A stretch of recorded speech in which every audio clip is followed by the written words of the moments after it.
जय माँ कामाख्या। कामाख्या टुडे में आपका स्वागत है। मित्रों, आज एक नए विषय और मैं ये कहूँ कि मेरा फेवरेट सब्जेक्ट, मेरे पसंदीदा ग्रह, छाया ग्रह के नाम, राहु के नाम से जो जानते हैं, उस पर चर्चा करने के लिए उपस्थित हुआ। राहु देव ज्योतिषियों का, आधुनिक ज्योतिषियों का फेवरेट प्लैनेट। कोई भी जाता किसी ज्योतिषी के पास जाए और वो अपने विवेचना के अंदर राहुदेव का डर, राहुदेव का आक्रोश बिना बताए जातक की कुंडली का विवेचना संपन्न करे, ऐसा मुझे लगता नहीं है। मैं राहुदेव के बारे में इतना ही कहूँगा, जिसको तारे राहु भला उसको कौन मारे। राहु नशा है, राहु नशा देता है। राहु एक अलौकिक ताकत है, असीमित अनकाउंटेबल ऊर्जा है। वह जिस भाव का मालिक होता है, जिस भाव में वो बैठता है, उसी भाव का वो नशा दिमाग में छाने लगता है। और होता क्या है कि धीरे धीरे वह उसी प्रकार के काम करने का नशा दिमाग में इस कदर फैला देता है कि दिमाग किन्हीं और काम को करने की तरफ विचार ही नहीं आने देता। राहु, गुरु, शनि और केतु जो कुछ भी होते हैं, अपना असर अपने से छोटों पर, अपने पुत्र पुत्रियों पर, अपने जानकार, अपने जीवन साथी, साथ है अपने कुल के ऊपर असर देते हैं। केवल शनि कुल पर अपना असर इसलिए नहीं दे पाता क्योंकि जो जैसा करता है उसको उसका फल वैसा ही प्रदान कराते हैं।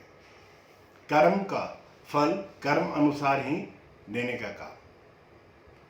एक सज्जन थे जयपुर के, सज्जन की कुंडली हमने देखी तो उनके जीवन और उनके द्वारा किए गए सवालों का उत्तर राहु को देखते ही मिलना शुरू हो गया। उनकी कुंडली तुला लग्न की थी और छठे तथा तीसरे भाव के मालिक गुरु वक्री होकर लग्न में विराजमान थे। उनके 12वें भाव में दूसरे और 7वें भाव के स्वामी मंगल विराजित थे। मंगल का साथ भी चौथे 5वें भाव के स्वामी शनि के साथ, लेकिन शनि वक्री है। 11वें भाव में चंद्रमा विराजित है, 9वें भाव में राहु और तीसरे भाव में केतु विराजमान थे। लग्नेश और अष्टम शुक्र सप्तमेश में विराजित थे। भागेश और विवेश वक्री होकर अष्टम मृत्यु स्थान पे विराजमान है। 11वें भाव के मालिक सूर्य भी 8वें अर्थात मृत्यु के भाव में विराजित थे। इस व्यक्ति की जीवन, या यूं कहूं कि इस व्यक्ति की जो जीवनी है ना, बहुत रहस्यमय और मजेदार तथा ब्रह्मांडे तथा पिंडे कथन के अनुसार ये सभी ग्रह अपने अपने अनुसार जन्म के समय में आसमान में अपनी स्थिति को दर्शा रहे थे, लेकिन जातक के शरीर में भी इस प्रकार का मेल उन्होंने पैदा कर दिया। लग्न का मतलब शरीर की बनावट, शरीर का तेज, नाम, पहचान। गुरु का लग्न में होना साफ तौर पर जाहिर करता था कि जातक ज्ञानी है, और छठे तीसरे भाव के मालिक होने का भी मतलब था कि वह छुपी हुई बातों को साफ तौर पर जाहिर कर सकता है। लेकिन बकरी होने का मतलब भी साफ था कि जातक किसी भी काम को करने के लिए अपने आगे नहीं और अपने पीछे नहीं देखता। यानी जब कोई ग्रह वक्री होता है वह अपने से आगे के भाव को नहीं और पीछे के भाव को देखता है। अगर ये गुरु मार्गी होता तो ये बहुत खतरनाक था। जैसे कि ये अपने द्वारा प्राप्त किए जाने वाले ज्ञान को प्रकाशित करने के लिए अपने से दूसरे भाव को देखता, लेकिन वक्री होने के कारण ये प्रकाशित किए जाने वाले ज्ञान को केवल इसलिए प्रकाशित करना चाहता है कि उसे मोक्ष की जरूरत है। 12वां भाव मोक्ष का है ना, मोक्ष का कारक है। वक्री गुरु आशिकी का भी एक उदाहरण माना जाता है, लेकिन सप्तम में मंगल के घर में शुक्र यानी पत्नी के आने से वो भटक नहीं सकता। सप्तम में शुक्र होने से यह जातक अपनी सलाह में अपनी पत्नी को ही रखेगा। लाल किताब के अनुसार भी जीवन का राजा लग्न है, तो सप्तम उस राजा का मंत्री और 8वां भाव उसका नेत्र और 11वां भाव उसके पैर। जातक के लग्न में गुरु है तो राजा है, मंत्री शुक्र, बुध नेत्र और चंद्रमा उसके हो गए पैर। अब हम लाल किताब के अनुसार ही अगर माने तो गुरु जीव है, शुक्र उसकी पत्नी, बुध उसकी बहन, बुआ या बेटी और चंद्रमा उसकी माँ। व्यक्ति को मोक्ष के लिए यह माना जाता है कि उनके पुत्र संतान नहीं होती, अगर होती तो नालायक होते और खुद को संतान पैदा करने के लिए योग्य नहीं मानती, अथवा उनकी पत्नी के द्वारा अनैतिक रूप से संतान प्राप्त कर लिया जाता है। और साथ ही में ये भी कहा जा सकता है कि उसकी पुत्र संतान अपनी औकात अपने से 3 कोस यानी कि 300 कोस यानी कि 450 किलोमीटर आगे जाके बनाती है। लेकिन इस जातक को मोक्ष प्राप्त नहीं है, कारण गुरु लग्न में है, और अगर गुरु 12वें भाव में होता तो इसे मोक्ष के रास्ते खुलते, यह प्राप्त हो सकता था।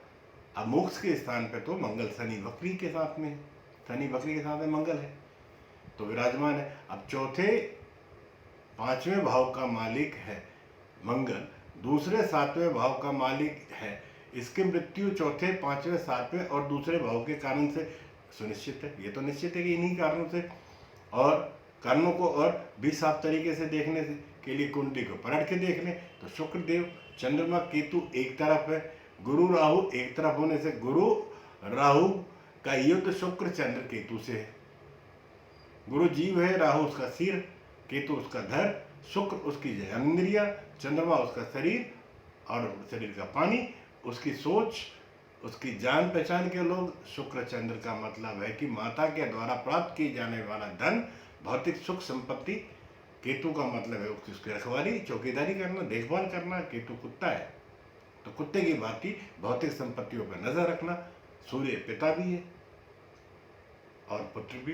पत्नी के भाव में, दूसरे भाव में अष्टम सूर्य के आने से अपने को पिता की तरह दिखाना और अपना नाम रोशन कराना पत्नी के कुटुंब के अंदर ही समझ में आता है। पत्नी से 9वें भाव में केतु का आना धर्मपुत्र की तरह अपनी औकात चलाना, पत्नी के द्वारा जनता के अंदर अपने को धार्मिक रूप से प्रस्तुत करना, प्रदर्शित करना। बुध वक्री होने के कारण होने से संतान के रूप में पत्नी की बहन के पुत्र को संभालना और उसकी देखरेख करना आदि ही कारण माने जाते हैं। जातक के द्वारा जो प्रश्न किया गया उसका रूप भी मंगल से संबंधित था। उसने पूछा कि उसने अपने सीधे हाथ की सूर्य की उंगली में मूंगा पहन रखा है, सूर्य की उंगली में मूंगा पहन रखा है। गुरु वक्री होकर 12वें भाव के मंगल को देख रहा है। पूरे 30 अंश का अंतर है। मंगल का रत्न मूंगा है। मूंगा को त्रिकोणात्मक रूप से देखने वाले ग्रह बुध और सूर्य हैं। सूर्य सोना और बुध गोल अंगूठी। लेकिन बुध वक्री होने से वह हमेशा नहीं पहनी जा सकती। भाग्येश का वक्री होना और 8वें भाव में बैठना तथा वक्री होकर सूर्य के साथ अपने को समाप्त कर लेना और असहाय होकर लगातार पत्नी की तरफ देखना, पत्नी को सूर्य के चकाचौंध में खुद के भाग्य में केवल इकलौते पुत्र का समझ में आना आदि बातों से मंगल किसी भी प्रकार से जातक की कुंडली में दोषी नहीं है। साथ ही शनि के साथ मंगल के होने से अंगारे को बर्फ पर रखने से वह अपना प्रभाव कहाँ दिखा पाएगा। अगर पहनना ही है तो वक्री बुध को संभालने के लिए रेनबो पहनना जरूरी है, जो 11वें चंद्र के तरह सफ़ेद हो, नवे राहु का हो नीला प्रकाश, 8वें सूर्य की रोशनी को प्राप्त करने के बाद में वक्री गुरु के लिए चांदी पहना जाए। अब राहु के कुप्रभाव से बचने के लिए रत्न धारण करना, राहु के कुप्रभाव से बचने के लिए, कालांतर तक बचने के लिए रत्नों को धारण करना चाहिए। अलग अलग भावों में राहु के प्रभाव के लिए अलग अलग तरह के रंग के प्रकृति के रत्न धारण करवाए जाते रहे हैं। अधिकतर लोग राहु गोमेद को राहु के लिए प्रयोग करते हैं या पहनते हैं, लेकिन गोमेद एक ही रंग एक ही प्रकृति का हो ये जरूरी नहीं है। जैसे धन के भाव को राहु खराब कर रहा है तो उसको अकस्मात कारण बनने के बाद धन समाप्त हो जाता है, तो खूनी लाल रंग का गोमेद ही काम करेगा। अगर उस जगह पीला गोमूत्र के रंग का गोमेद पहन लिया तो धार्मिक कारणों को करने के लिए सलाह लेने का मानस बनाता रहेगा। इसके अलावा राहु के लिए कई जरूरी जीवन में जरूरी है।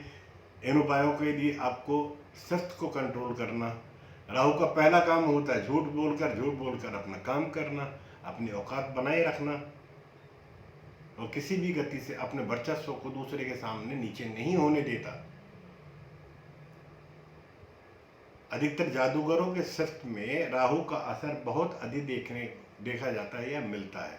पहले वो अपने शब्दों के जाल से जादूगरी करते हैं, फिर जनता को लेते हैं उन्हीं के शब्दों के जाल में।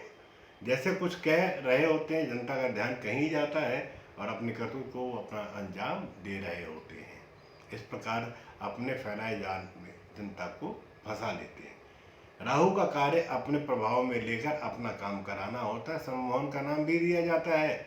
जो लोग अपने प्रभाव को फैलाना चाहते हैं, अपने सम्मोहन को कई कारणों से फैलाना भी जानते हैं। जैसे सम्मोहन फैल जाता है लोगों का काम अपने तरीके से काम चलने लगता है। जैसे पुलिस के द्वारा अक्सर शक्ति प्रदर्शन किया जाता है, उस शक्ति प्रदर्शन की भावना में लोगों के अंदर पुलिस का खौफ भरना, ये खौफ अधिकारी अपराधी को अपराध करने के लिए, ये खौफ नाम का जो सम्मोहन फायदा देने वाला होता है। इसी प्रकार आपके अपने कार्यालय, ऑफिस, गाड़ी, शरीर को सजाने संवारने के पीछे जो सम्मोहन होता है वह अपने को समाज में बड़ा प्रदर्शित करने का सम्मोहन होता है। अपने को बड़ा प्रदर्शित करना, या इसको भी तो शोबिज़ है, ये भी तो आप दिखावा ही कर रहे हैं, ये भी तो राहु की श्रेणी में आता है। राहु की जादूगरी से अक्सर लोग अपने को दुर्घटना में भी ले जाते हैं। जैसे उनके अंदर किसी अच्छे या बुरे काम को करने का विचार लगातार दिमाग में चल रहा हो, अथवा घर या कोई बाहर किसी विशेष टेंशन उनके दिमाग में चल रहा, उस टेंशन से वशीभूत होकर उनको कहीं जाना है, उस स्थान पे जाने की बजाय वो किसी और स्थान पे पहुंच जाते हैं। अक्सर गाड़ी चलाते समय जब इस प्रकार का कारण दिमाग में चलता है, अकस्मात यूँ अपनी गाड़ी को, वाहन को मोड़ना या साइड ले जाना, विचारों के तंत्रा में खोकर दुर्घटना को जन्म दे देना, ये राहु की खतरनाक कार्य प्रणाली है। राहु अगर कमजोर है तो किसी ग्रह की सहायता से केतु राहु को बचाने का काम करता है। वह वक्त पर या तो ध्यान देता है या किसी के द्वारा इशारा करवा कर दुर्घटना को दूर कर देता है। राहु शराब के रूप में शरीर के अंदर उत्तेजना देता है, मानसिक गति को भुलाने का काम करता है, लेकिन शरीर पर अधिक दबाव आने से शरीर के अंदरूनी अंग अपना बल समाप्त करने के बाद बेकार हो जाते हैं। यह राहु अपने कारणों से व्यक्ति की जिंदगी को समाप्त कर देता है। लॉटरी, जुआ, सट्टा के समय राहु केवल अपने ख्यालों में रखता है। जो अंक या कार्य दिमाग में छाया हुआ है उस विचार को दिमाग से नहीं निकलने देता। 100 में से 10 को वह कुछ देता है और 90 का नुकसान करा देता है। ये भी तो राहु का ही काम है। ज्योतिष के मामले में राहु अपनी चलाने के चक्कर में ग्रह और भावों को गलत बताकर भय देने के बाद पूछने वाले से धन या औकात को छीनने का कार्य राहु तो करता है।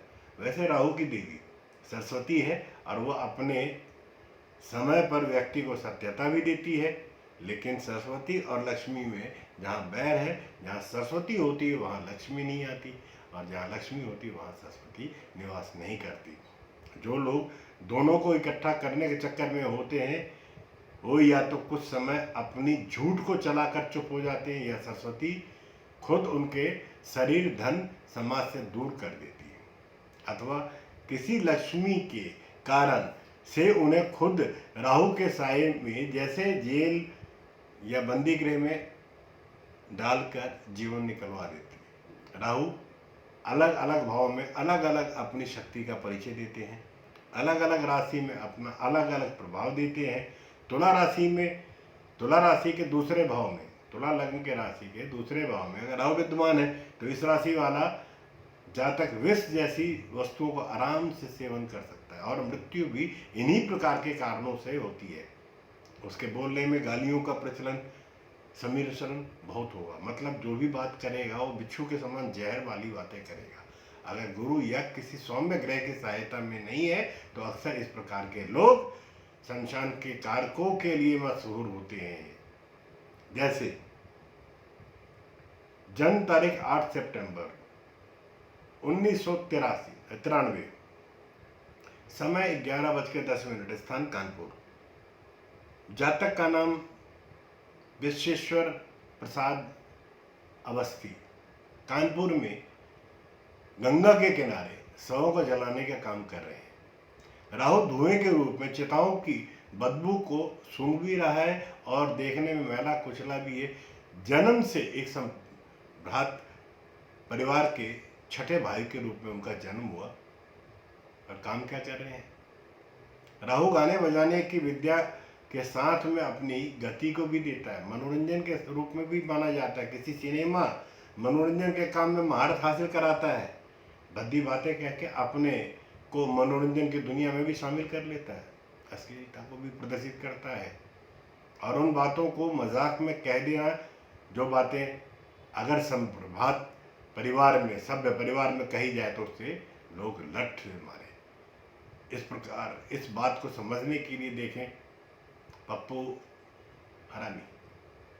कर्क का राहु, मंगल, बुध, केतु सामने।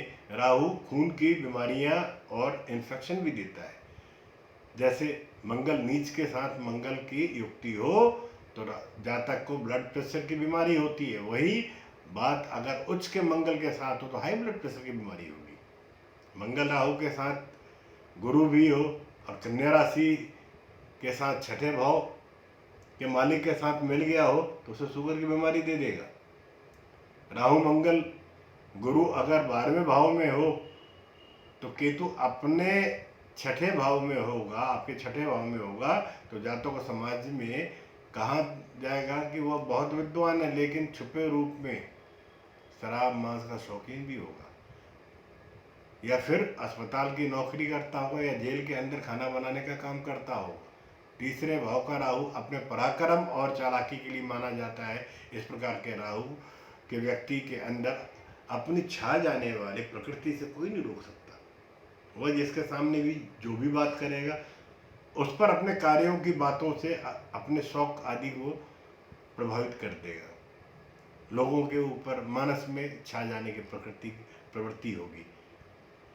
इसके साथ बुद्धि के अंदर केवल अपने प्रदर्शन करने की कला का ही विकास होगा। उसका जीवन साथी अक्सर समाज से अलग और ग्रस्त जीवन कभी भी सुखी नहीं होगा। चौथे भाव का राहु शक की बीमारियों को देता है, शक के स्वभाव में रहने की आदत देता है, सुनसान स्थान पर रहने के लिए उसको बाध्य करता है, मन में तमाम तरह की आशंकाएं बना के रखता है, अपने प्रभाव में बना के रखता है। यहाँ तक कि रोजाना किए जाने वाले काम के अंदर में भी वो शंका होती है। जो भी काम किया जाए उसके अंदर उसको शक ही होगी, उसके अंदर अपमान, मृत्यु और जान जोखिम का हमेशा डर बना रहेगा। बड़े भाई और मित्र के साथ वो कभी भी अपघात कर दे इसका किसी को पता भी नहीं होगा। जो भी लाभ के साधन होंगे उसके लिए हमेशा शंका वाली बातें ही होंगी। माता के लिए अपमान और जोखिम देने वाला और घर में रहते हुए अपने प्रयासों से कोई ना कोई आशंका को जन्म देने का काम उसका रहेगा। लेकिन बाहर रहकर वो अपनों को अपने अनुसार किए जाने वाले कामों में और कामों से सुरक्षित रखता है। पिता को, यह पिता के लिए कलंक देने वाला होता है। पंचम का राहु संतान और बुद्धि को बराबर रखता है। जल्दी से जल्दी हर काम को निपटाने के चक्कर में वह अपनी विद्या को बीच में तोड़ देता है। नकल करने की आदत, चोरी से विद्या करने वाली बातों को प्रयोग करने हैं, चोरी करना, चोरी से अपने बुद्धि का विकास करना। जब बुद्धि का विकास नहीं कर पाता, तब वो विद्या वाली बात को प्रकट करने के अवसर बनाता है। कोई ना कोई बहाना करके अपने आप को बचाने का प्रयास करता है। पत्नी या जीवन साथी के प्रति वह प्रेम प्रदर्शित नहीं कर पाता और आत्मीय भाव नहीं होने के कारण उसके अंदर संतान उत्पन्न करने में बाधा होती है। छठा राहु बुद्धि के अंदर भ्रम देता है, लेकिन उसके मित्रों और बड़े भाई बहनों के प्रयास से उसे मुसीबतों से बचा लिया जाता है। अपमान लेने में उसे कोई परहेज नहीं होता, कोई रिस्क ले सकता है। किसी भी खाई पहाड़ में से कूदने से उसको डर नहीं लगता। वह किसी भी काम को करने के लिए भूत की तरह काम करता है और किसी भी धन को बड़े आराम से अपने कब्जे में कर सकता है। गूढ़ रहस्यों को, गूढ़ ज्ञान के लिए वह अपने आप को हमेशा आगे रखता है। बाहरी लोगों और पराशक्तियों के प्रति उसका विश्वास अडिग होता है। वह खुद के लिए, परिवार के लिए आफतें और शंकाएं पैदा करता है। राहु को दवाइयों के रूप में भी जाना जाता है।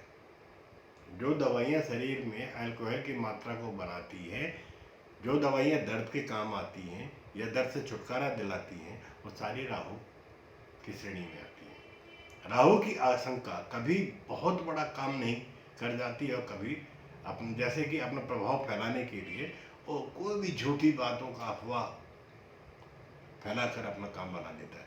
धर्म स्थान पर राहु का काम साफ सफाई करने वाले व्यक्ति के रूप में होता है। धन के स्थान पर राहु का आईटी फील्ड की सेवाओं में माना जाता है। जहां असीमित मात्रा की गणना होती है, वहां राहु का निवास होता है। राहु को देवी सरस्वती के रूप में जाना जाता है, जिनका रंग नीला और अनंत भाव है।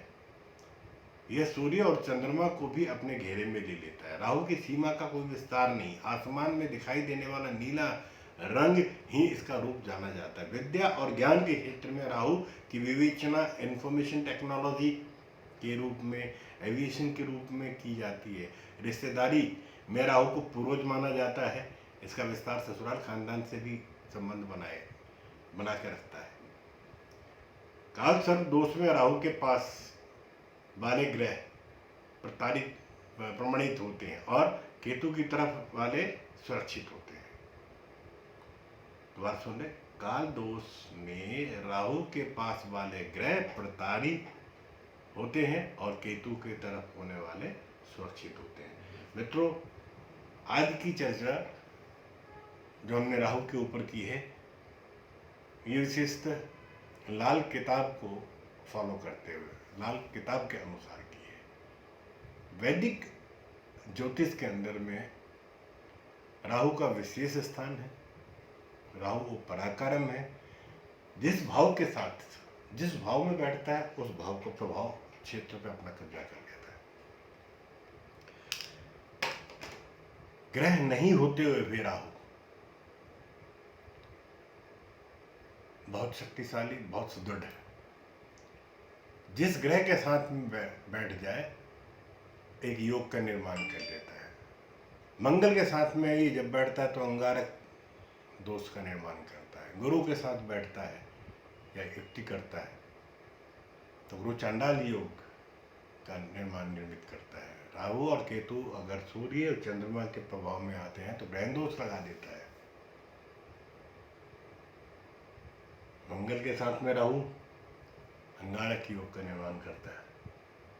तो ये हर एक के साथ में हम इसको अगर पॉजिटिव वे में, सकारात्मक दृष्टि से देखें तो हर दोष समस्याओं को उत्पन्न ही नहीं करता, जबकि समस्याओं का निराकरण भी करता है। सूर्य के साथ में राहु ग्रहण जरूर लगाता है, परंतु तरक्की भी देता है।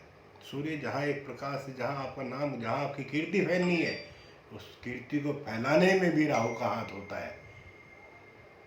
सूर्य के प्रकाश दिन में ही है ना, जहाँ तक जा सकता है, पर राहु क्या करता है, उसको असीमित रूप देके फैला देता है।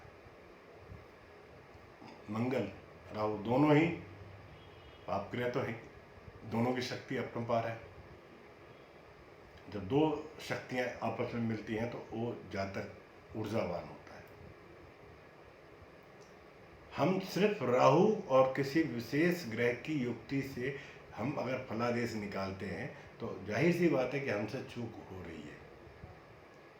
कुंडली में बाकी के राहु और केतु के अतिरिक्त जो 7 ग्रह हैं, किसके साथ युक्ति बनती है, प्रतियुक्ति है, दृष्टि संबंध है, किस भाव में बैठा है और लग्न क्या है, इन सभी को देखने के उपरांत ही हम फलादेश निकालें तो उचित है। एकमात्र राहु को लेके हम किसी के कुंडली की पूर्णतः से विवेचना कर दें, या तथाकथित ज्योतिषियों के द्वारा जो फलित कुंडलियां की जाती है कि साहब आप अमुक का राहु या इस भाव में बैठ के ये प्रताड़ित कर रहा है, ये उचित नहीं है। मित्रों नमस्कार, आज की चर्चा यहीं समाप्त करता हूँ। जय माँ कामाख्या, आपका दिन शुभ हो। पुनः मिलते हैं अगली चर्चा में।